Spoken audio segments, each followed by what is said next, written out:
kita berdiri bersama-sama untuk mengawali doa ini dan kita akan awali dengan doa. Bapa kami yang di dalam surga ya Tuhan, kami tahu hidup mati kami ada di dalam tangan-Mu ya Tuhan. Maka dari itu ya Bapa, kami menyerahkan seluruh kehidupan kami ke dalam tangan Engkau ya Bapa, yang memiliki hidup kami ini.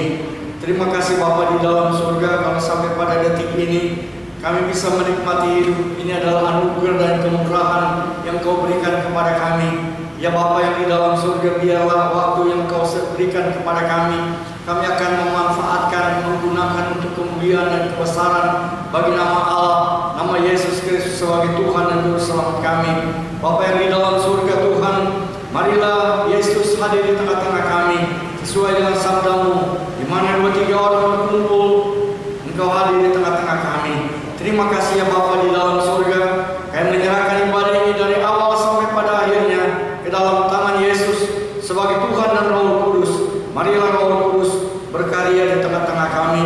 Dalam nama Yesus kami berdoa. Amin. Silakan jemaat duduk. Baiklah saudara, kita akan mulai memuji dan memuliakan nama Tuhan, yaitu saya serahkan pimpinan pujian kepada Fanny.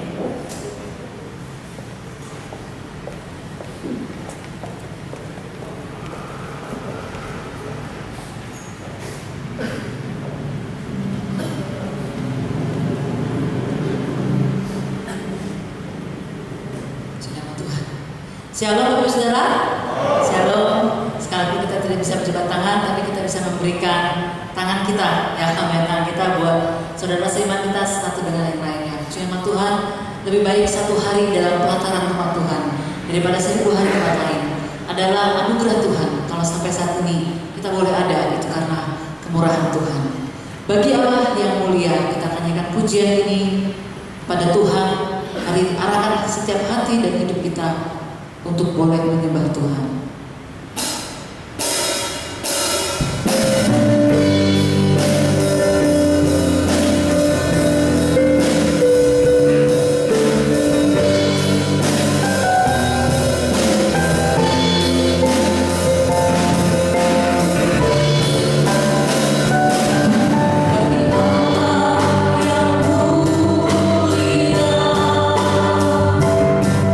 Yang berkata di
kita bersyukur semua bisa berkumpul bersama-sama, amin. Amin. Amin. Sekarang kita mau nyanyi sama-sama, tiba saatnya kami berkumpul.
Waktu Tuhan adalah waktu yang terbaik.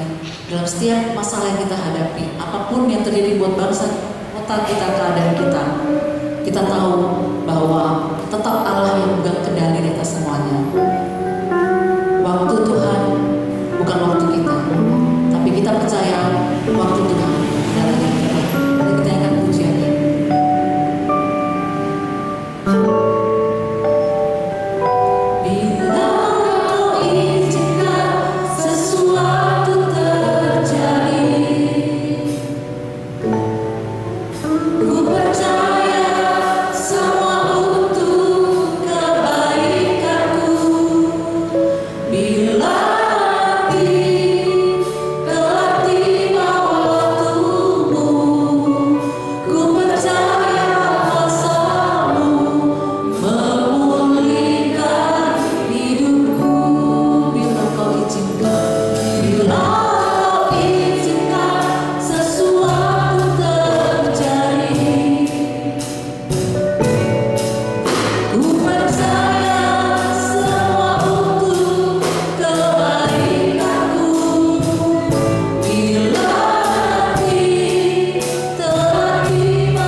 semua tangan terangkat, boleh turunkan kembali. Nanti pendoa syafaat akan berdoa untuk setiap tangan terangkat jemaat Tuhan tempat ini dalam setiap masalah mereka, agar Tuhan berikan jalan keluar yang terbaik. Yang sakit Tuhan menjamah dan sembuhkan, yang di dalam keadaan kekurangan Tuhan cukupkan, yang mungkin di dalam masalah-masalah pergumulan keluarga Tuhan berikan jalan keluar yang terbaik. Kita juga berdoa untuk bangsa dan negara kita Indonesia, berdoa buat kota kita, buat hamba-hamba Tuhan. Juga tak lupa berdoa buat persembahan yang sudah diberikan pada siang hari ini, untuk kiranya boleh menjadi berkat buat kita semuanya. Nanti Bapak Pendeta Henry Susan akan berdoa buat doa selamat pada pagi hari ini. Allah yang mulia, kami mengucap syukur atas penyertaan dan perlindungan-Mu bagi setiap kami Tuhan, sehingga kami ada sebagaimana kami ada saat ini sepenuhnya karena kemurahan. Terima kasih Tuhan. Pada kesempatan ini juga kami bersyukur bila kami memperoleh kesempatan untuk mempersembahkan sebagian daripada apa yang kami miliki Tuhan. Kami berdoa menyerahkan persembahan yang sudah diberikan, kiranya persembahan ini bisa dipakai untuk pelebaran kerajaan. Kiranya persembahan ini bisa dipakai untuk mendukung pelayanan di tempat ini demi kebesaran nama Tuhan. Terima kasih Tuhan. Pada kesempatan ini juga kami menyerahkan setiap kami yang hadir pada saat ini dengan segala beban permasalahan kami berserah kepada-Mu ya Tuhan. Bagi kami yang memiliki pergumulan baik berkenaan dengan keluarga kami ataupun berkenaan dengan perekonomian kami, permasalahan apapun juga Tuhan kami serahkan ini ke dalam tangan-Mu Tuhan. Kiranya Engkau yang menolong kami, meneguhkan kami, menguatkan kami, bahkan memberikan jalan keluar untuk setiap permasalahan yang kami hadapi. Biarlah kiranya hari demi hari kami semakin berserah kepada-Mu. Demikian juga bagi kami yang mungkin berkumpul dengan sakit penyakit Tuhan, kami berdoa supaya di tengah kelemahan tubuh kami dapat memperoleh damai sejahtera yang daripada Engkau. Kami dapat tetap bersukacita di dalam Engkau ya Tuhan. Kami bahkan berharap oleh jamahan-Mu yang ajaib kami semua bisa disembuhkan. Terima kasih Tuhan.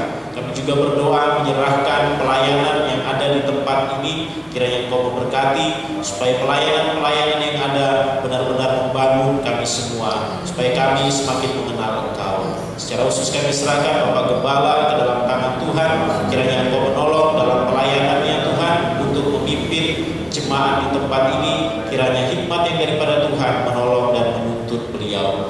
Kami juga berdoa bagi staf pastoral yang ada, Engkau juga menolong supaya mereka pun bisa mendukung pelayanan Bapak Gembala dan juga mengayomi kami semua yang ada di tempat ini, supaya kami dapat semakin memahami jalan kebenaran.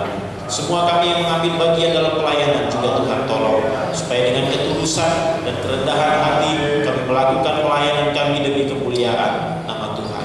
Terima kasih Tuhan. Kami juga berdoa bagi bangsa dan negara kami. Dalam situasi pandemi seperti sekarang ini Tuhan, kami mohon Tuhan menolong negeri ini, berikan hikmat kepada para pemimpin kami supaya mereka dapat menerapkan program yang tepat sehingga negara kami dapat segera keluar dari pandemi ini. Buat mereka yang terpapar, yang terinfeksi, Tuhan tolong supaya kesembuhan yang daripada Tuhan juga dinyatakan untuk mereka. Kiranya jumlah mereka yang terinfeksi, jumlah mereka yang meninggal dapat semakin berkurang, bahkan akhirnya nanti akan hilang dari negeri kami. Terima kasih Tuhan. Kami juga berdoa buat kota kami Cimahi. Kiranya juga Tuhan tolong kota ini supaya hari demi hari kondisi semakin baik, kondisi semakin dipulihkan, nama Tuhan dipermuliakan. Buat gereja-gereja Tuhan yang ada di negeri kami, yang ada di kota kami, Tuhan juga tolong supaya dalam suasana seperti ini dapat tetap dengan teguh menjadi saksi, mewartakan kabar baik kepada sebanyak mungkin orang, sehingga nama Tuhan dipermuliakan. Terima kasih Tuhan. Ini doa kami sampaikan kepadamu di dalam nama Tuhan kami Yesus Kristus. Kami berdoa. Amin. Tuhan, silakan duduk Bapak Saudara. Tiba saatnya kita akan mendengarkan firman Tuhan yang akan disampaikan oleh Bapak Pendeta Filipus Margono. Waktu dan tempat saya persilakan.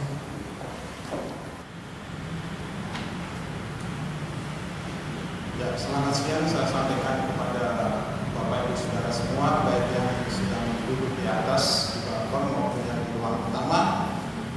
Kiranya damai sejahtera Tuhan Yesus Kristus tetap selalu ada pada Bapak Ibu Saudara semua.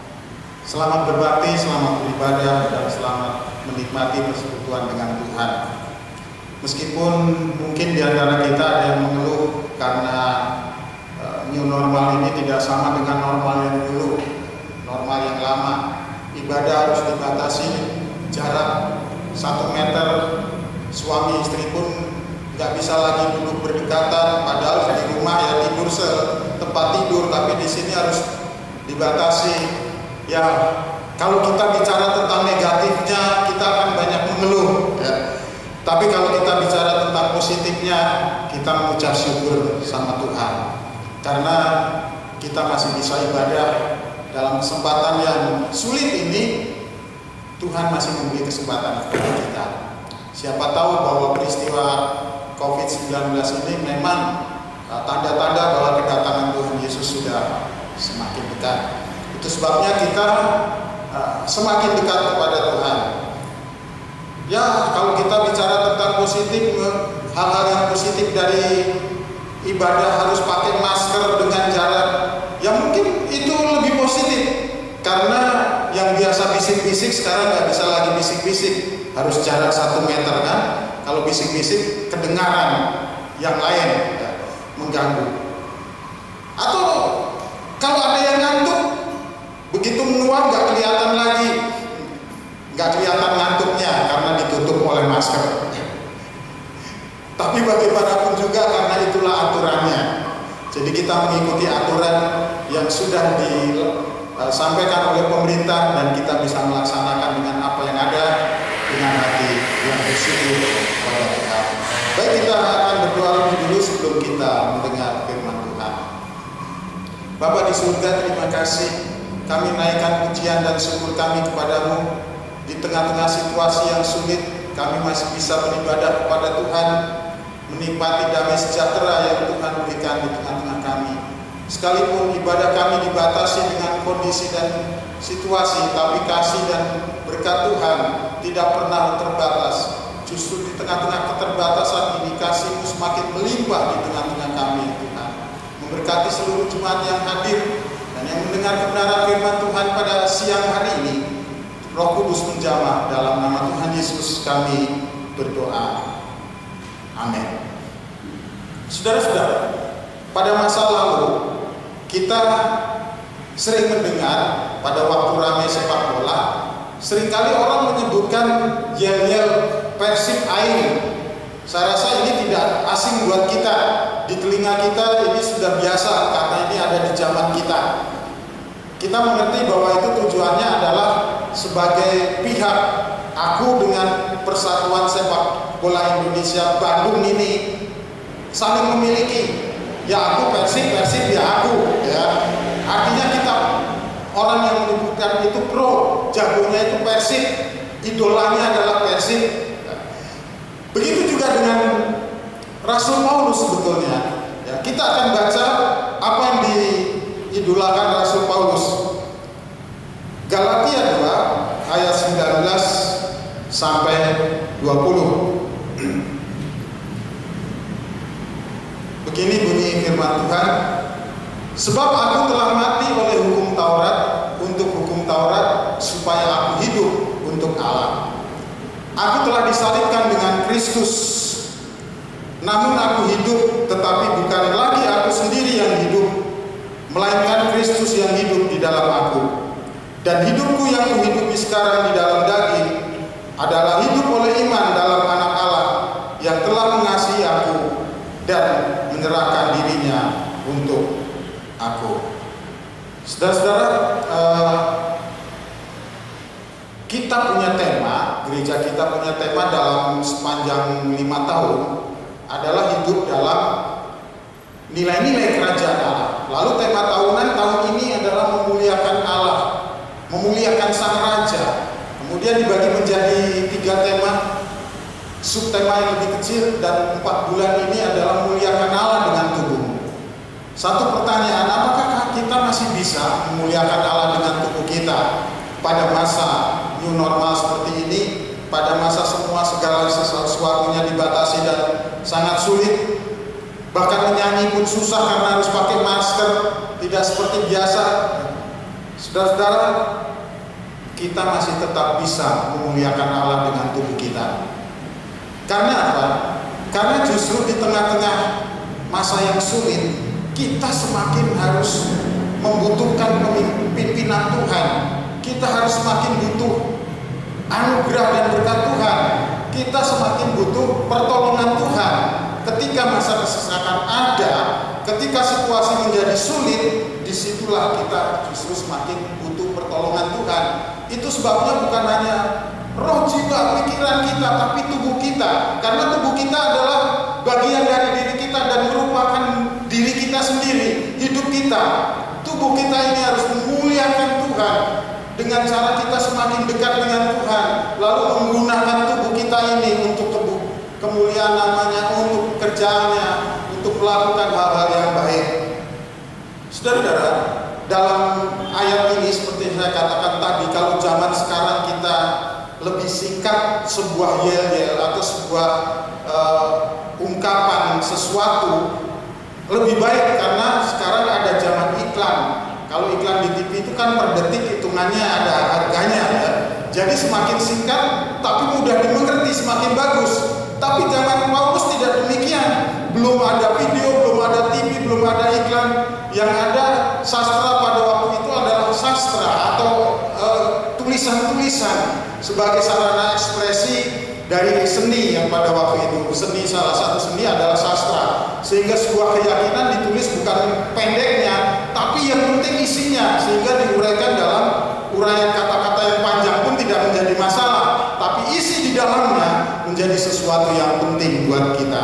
Nah, di sini dari ayat ini Paulus sedang mengajarkan kepada jemaatnya, termasuk kepada kita, bahwa kita bisa memuliakan Allah dengan tubuh kita melalui cara-cara yang demikian.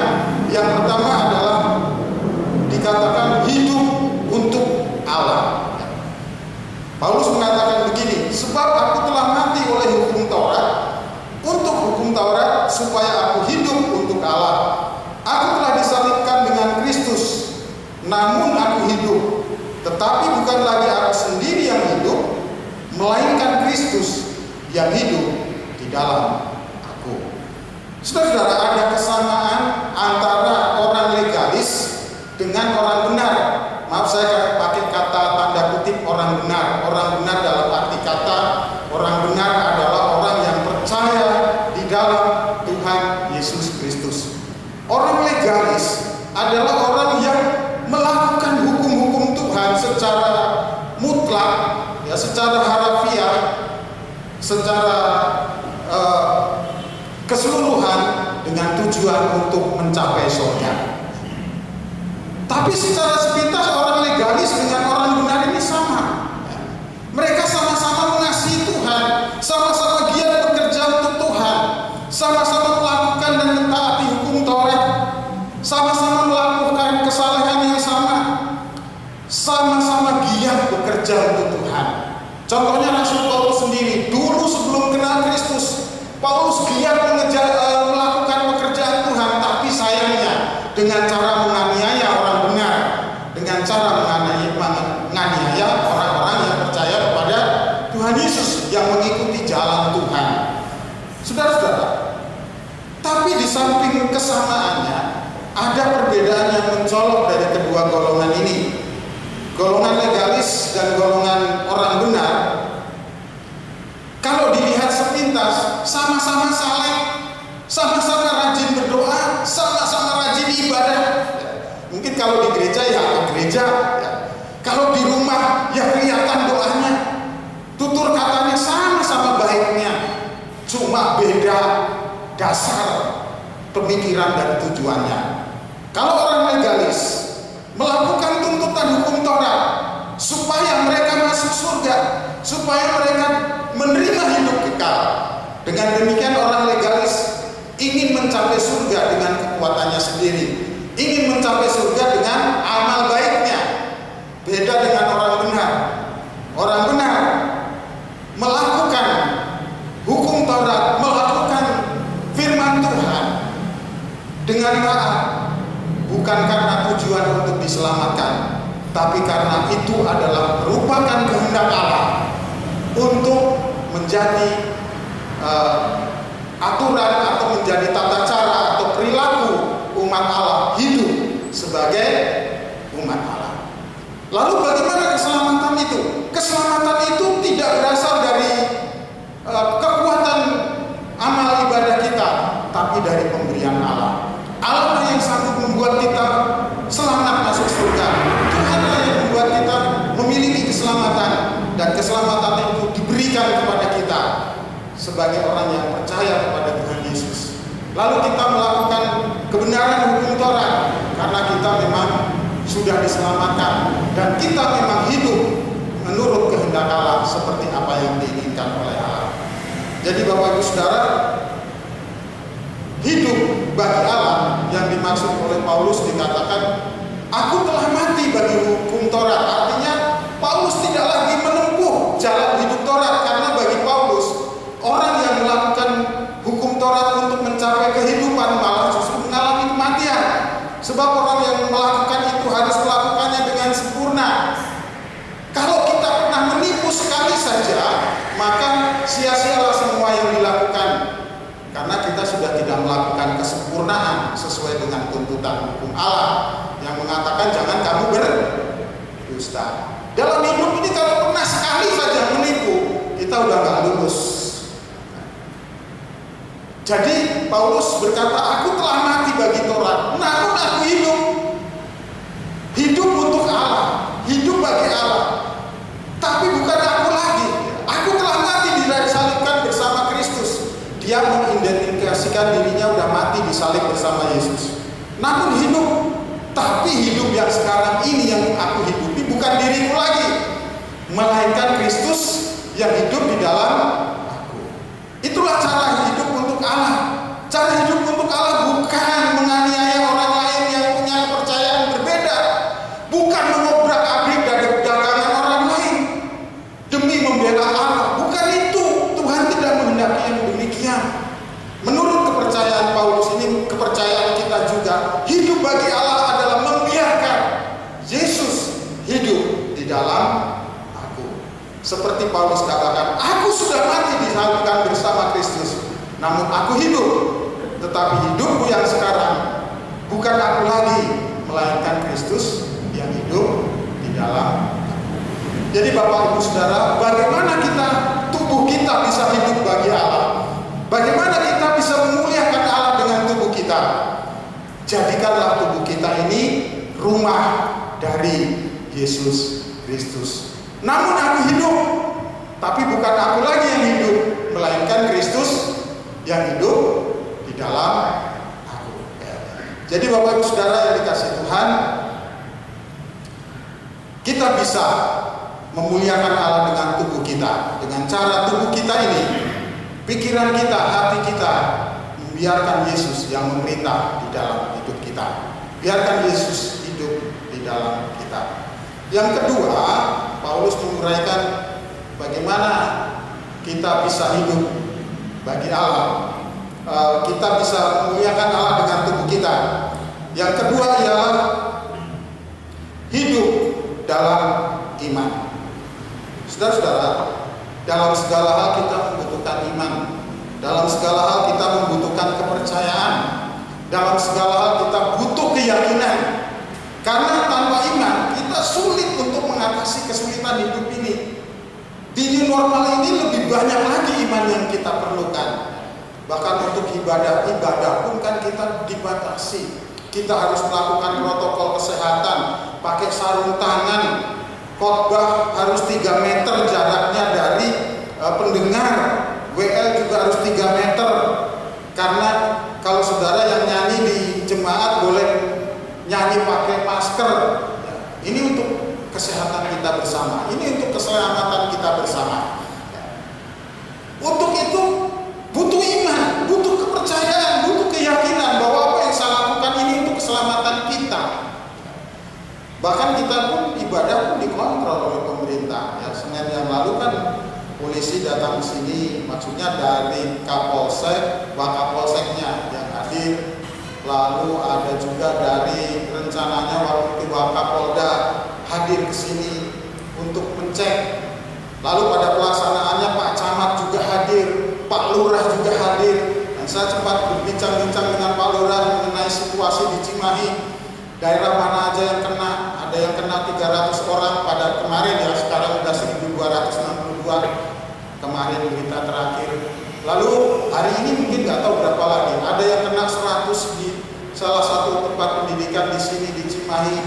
Sehingga protokol kesehatan memang harus kita lakukan, dan walaupun pada akhirnya Pak Wakapolda sampai di Polres tidak jadi ke sini karena terlalu sibuk banyak yang dikunjungi, tapi melihat laporan dari Wakapolsek mengenai gereja kita, dianggap gereja kita sudah cukup baik dalam persiapan protokol kesehatan di dalam ibadah ini. Jadi saudara-saudara, iman harus melandasi segala sesuatu yang kita lakukan. Bapak-bapak yang membantu persiapan protokol kesehatan tanpa diminta, tanpa dibayar, tanpa kesadaran sendiri melakukan, mengelap kursi, menyiapkan masang-masang ini, tanda-tanda merah itu, kemudian bikin tanda-tanda, ini semua karena ada iman, karena percaya, karena yakin bahwa apa yang dilakukan tidak pernah sia-sia. Paulus mengajarkan bahwa kita hidup oleh iman. Dia berkata, dan hidupku yang kuhidupi sekarang di dalam daging adalah hidup oleh iman. Dalam tulisannya yang lain, di surat-surat yang lain, Paulus selalu menekankan iman. Misalnya Roma 1 ayat 16-17 mengatakan begini, sebab aku mempunyai keyakinan yang kokoh dalam Injil, karena Injil adalah kekuatan Allah yang menyelamatkan setiap orang yang percaya. Pertama-tama orang Yahudi, tetapi juga orang Yunani, sebab di dalamnya nyata kebenaran Allah yang bertolak dari iman dan memimpin kepada iman, seperti ada tertulis, orang benar akan hidup oleh iman. Makanya tadi saya pakai kata tanda kutip, orang benar. Orang benar, orang beriman. Orang benar, orang yang hidup oleh iman. Iman kepada Tuhan Yesus Kristus. Orang legalis, orang saleh, tapi belum tentu benar. Orang benar pasti saleh. Orang benar dan orang legal kelihatannya sama, secara sepintas sama, tapi dasar dan tujuannya yang berbeda. Lalu Ibrani 11 ayat 6 mengatakan begini, ini nggak tahu siapa yang nulis surat ini, tapi dipercaya oleh bapak-bapak gereja sebagai firman Allah dan dimasukkan dalam kanon Alkitab kita. Ibrani 11 ayat 6, apakah dia ditulis oleh para rasul atau generasi setelah para rasul, generasi kedua, kita tidak tahu, tetapi isinya bicara tentang iman. Pasal 11 ayat 6 berkata begini, tetapi tanpa iman tidak mungkin orang berkenan kepada Allah, sebab barang siapa berpaling kepada Allah, ia harus percaya bahwa Allah ada dan bahwa Allah memberi upah kepada orang yang sungguh-sungguh mencari Dia. Jadi Bapak Ibu Saudara, iman itu penting. Di tengah-tengah new normal yang serba sulit ini, justru kita harus semakin menguatkan iman percaya kita. Kita harus semakin dekat dengan Tuhan. Kita harus semakin membawa tubuh kita ini lebih dekat dengan Tuhan untuk memuliakan Tuhan. Lalu 1 Korintus 15:58 mengatakan, karena itu saudara-saudaraku yang dikasihi, berdirilah teguh, jangan goyah, dan giatlah selalu dalam pekerjaan Tuhan. Sebab kamu tahu bahwa dalam persekutuan dengan Tuhan, jerih payahmu tidak sia-sia.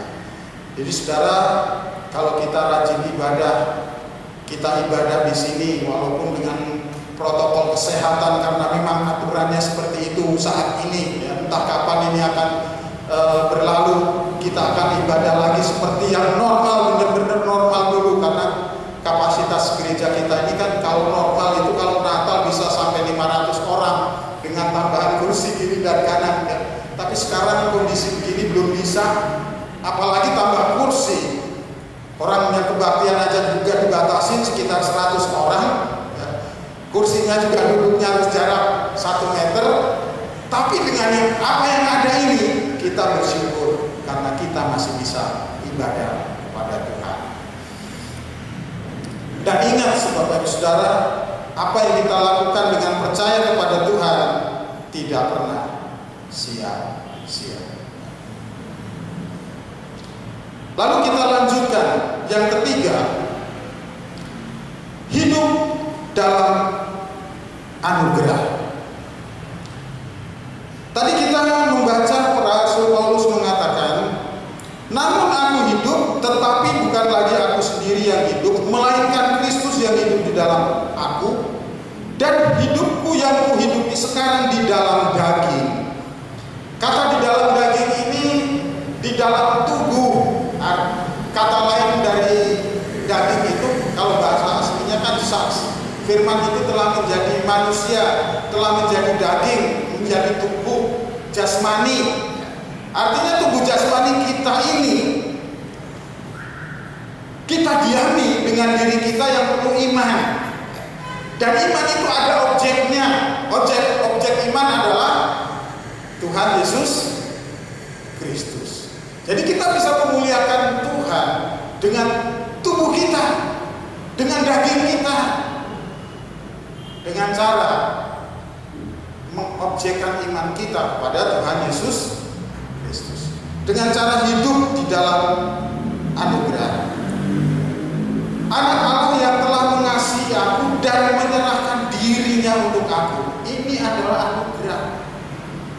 Karena keselamatan datangnya dari Tuhan. Anugerah itu bukan masalah apa yang kita lakukan, tapi masalah yang Tuhan lakukan. Apapun yang kita lakukan untuk mencapai surga tidak ada nilainya. Karena kebaikan manusia itu seperti kain lara, seperti kain keset atau kain yang untuk mengelap hal yang kotor, kain yang najis. Tetapi keselamatan kita oleh perbuatan Tuhan, oleh pemberian Tuhan, itu yang namanya anugerah. Kita hidup di dalam anugerah. Sebetulnya ada 3 golongan yang ditentang oleh Paulus waktu dia menulis surat ini, karena ketiga golongan ini berusaha merusak iman jemaat Galatia pada waktu itu. Pertama adalah orang legalis yang tadi kita bahas, orang yang mencoba mencari keselamatan melalui hukum Taurat. Itu sebabnya Paulus mengatakan, aku sudah mati dari hukum Taurat dulu ya, tapi sekarang enggak, sudah sadar menjadi anak Tuhan, dia hidup bagi Kristus. Yang kedua adalah golongan munafik. Ya, kalau saudara baca di ayat-ayat di atasnya itu, siapa yang ditentang oleh Paulus pada waktu itu adalah Petrus. Kita tahu Petrus itu rasul yang terkenal, pemimpin para rasul yang lain, tapi waktu itu sempat berlaku munafik. Disebut oleh Paulus Petrus, Barnabas, dan golongan orang-orang Yahudi dari kelompok Yakobus di Yerusalem. Sebelumnya mereka biasa bergaul dengan orang-orang Yahudi, menjadi gereja yang nasional. Ya, biasa saja, internasional, maka suku bangsa nggak jadi masalah. Mau orang Sunda makan dengan orang Chinese nggak apa-apa, orang Cina dengan orang Batak nggak apa-apa, orang Batak dengan orang Jawa nggak masalah. Duduk bersama, berbincang-bincang, ngobrol, bersaudara. Tapi setelah golongan Yakobus datang ke Galatia, mereka bersikap munafik, tidak mau lagi kumpul dengan suku lain kecuali orang Yahudi, tidak mau lagi makan bersama dengan orang lain kecuali orang Yahudi, sehingga Paulus terpaksa menegur mereka sebagai orang yang munafik. Karena sikap mereka itu membahayakan, apalagi mereka adalah pemimpin rohani, membahayakan kehidupan jemaat, kesatuan jemaat, membahayakan Injil Kristus malah, karena mereka tidak sesuai dengan Injil Kristus. Lalu golongan yang ketiga adalah golongan antinomian. Ini adalah golongan anti hukum. Anti itu berarti berlawanan, nomian itu nomos, hukum. Antinomian adalah orang yang berpendapat kalau kita sudah dibebaskan, ditebus oleh Tuhan Yesus Kristus, maka kita boleh berbuat dosa apa saja, karena pengampunan Tuhan akan selalu siap sedia untuk kita. Tidak demikian, saudara-saudara. Itu ditentang oleh Paulus. Kalau kita dalam pergumulan kita melawan dosa, kita bisa jatuh, lalu bertobat lagi. Jadi kayaknya di antara kita juga nggak ada tuh ya, sejak kita bertobat lalu saya rasa ya, terus kita sempurna lalu nggak pernah jatuh lagi. Mungkin ada yang jatuh, tapi Tuhan masih mengampuni. Tapi dalam kondisi kita bergumul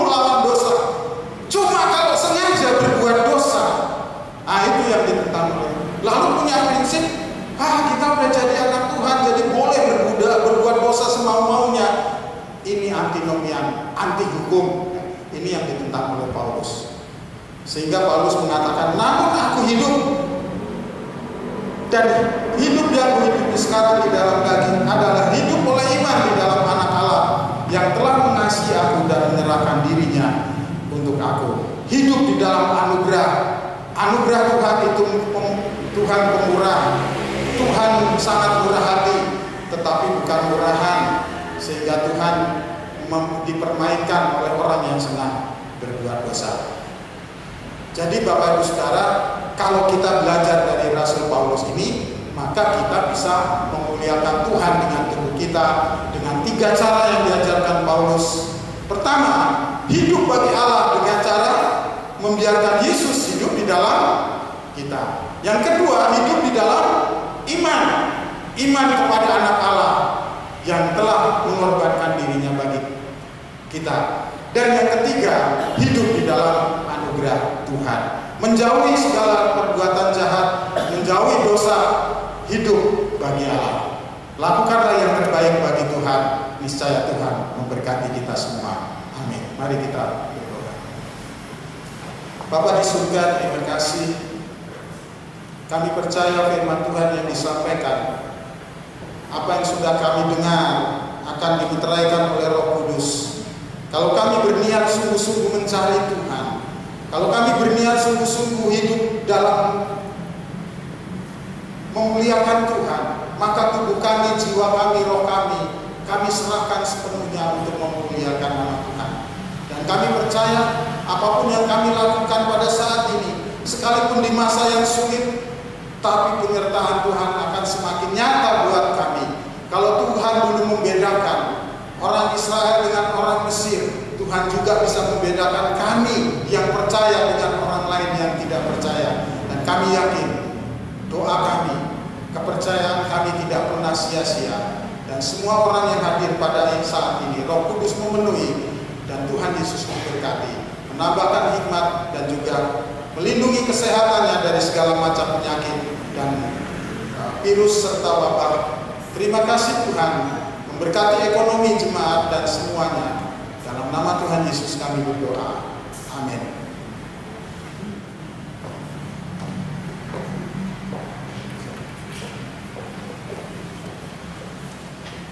Saudara Tuhan, terima kasih buat Bapak Pendeta Filipus, buat firman Tuhan yang boleh menguatkan kita semua.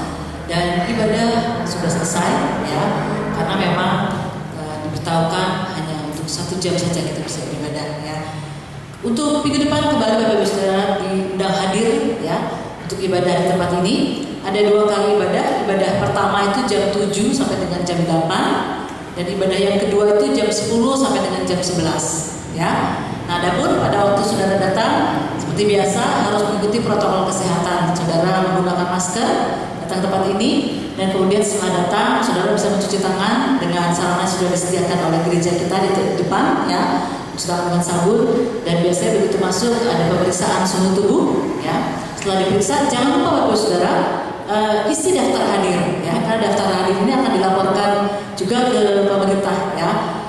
Isi daftar hadir, dan setelah itu saudara bisa mengambil untuk persembahan. Memang tidak ada kolekte yang diedarkan, tetapi saudara bisa mengambil dengan amplop yang ada di bawah dan mengisi, ya, mengisinya di rumah. Saudara bisa meletakkannya di depan pintu utama, ya. Persembahan diberikan melalui amplop, ditaruhnya di kotak depan pintu utama, ya. Itu saja. Dan setelah ini, bila saudara sudah selesai pulang, untuk jemaat Bapak Ibu Saudara yang ada di atas akan turun dengan tetap menjaga jarak tentunya dan tidak berkerumun, turun melalui tangga sebelah kiri saya, ya. Saya madep ke depan sebelah kiri saya. Untuk yang di ruang utama, keluarnya bisa melalui pintu utama dan turun ke tangga sebelah kanan. Tapi seperti tadi pagi Bapak Gembala bilang, kalau terlalu curam, ya, buat orang-orang yang sudah usia, terlalu curam bisa melalui pintu sebelah kanan yang ada di pinggir ini, ya. Baik, pengumuman selanjutnya saya serahkan kepada Bapak Gembala Sidang.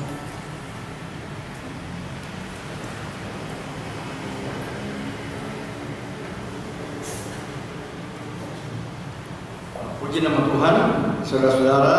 Jadi diimbau kepada semua saudara-saudara yang akan menghadiri ibadah baik pagi maupun siang, yaitu untuk mendaftarkan diri, ya, mendaftarkan telepon kepada sekretaris yaitu Ibu Irma. Dan apa maksudnya? Ini maksudnya ada cukup penting, yaitu untuk mengetahui kalau seandainya terjadi apa-apa, memang saudara tidak usah menulis yaitu alamat saudara, sebab Ibu Irma mengetahui alamat saudara-saudara sekalian. Jadi begitu saudara mau datang, yang kebaktian yang berapa, saudara harap mendaftarkan diri, ya. Puji nama Tuhan. Saudara, bagi saudara-saudara yang belum dibaptis dan ingin yaitu mengikuti baptisan air, ya nanti pada bulan September ada baptisan air, tapi sebelumnya akan ada prabaptis. Bagi saudara-saudara yang ingin ambil bagian dalam baptisan air, itu saudara bisa ambil formulir di sekretariat di Ibu Irma. Dan saudara, kita tahu bahwa pada saat-saat ini yaitu kedatangan Tuhan sudah lebih mendekat.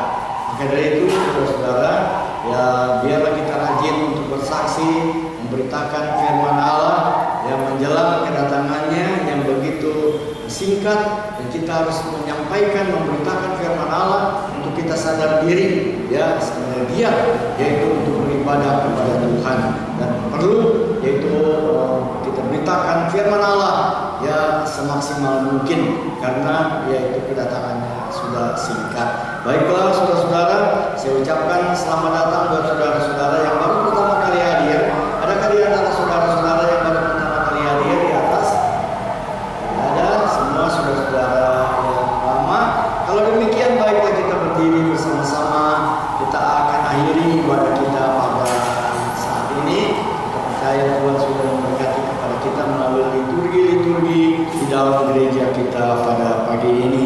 Bapa yang di dalam surga, ya Tuhan, kami tahu Engkau sudah dekat datang, ya Tuhan, dan kami menanti dan menunggu waktu kedatangan Tuhan yang kedua kali. Ya Bapa yang di dalam surga, kami haus, kami rindu, yaitu untuk mendengar berita firman Allah. Kami rindu, kami haus untuk mendengarkan berita yang indah daripada kedatangan Tuhan. Terima kasih Bapa dalam surga. Dari tempat ini kami doakan juga untuk keluarga-keluarga yang di rumah yang tidak bisa hadir di dalam ibadah ini, ya Tuhan. Bapa di dalam surga, Engkau kiranya bersama-sama dengan kami pulang ke rumah kami masing-masing dan memberkati keluarga kami. Dalam nama Yesus kami serahkan. Amin.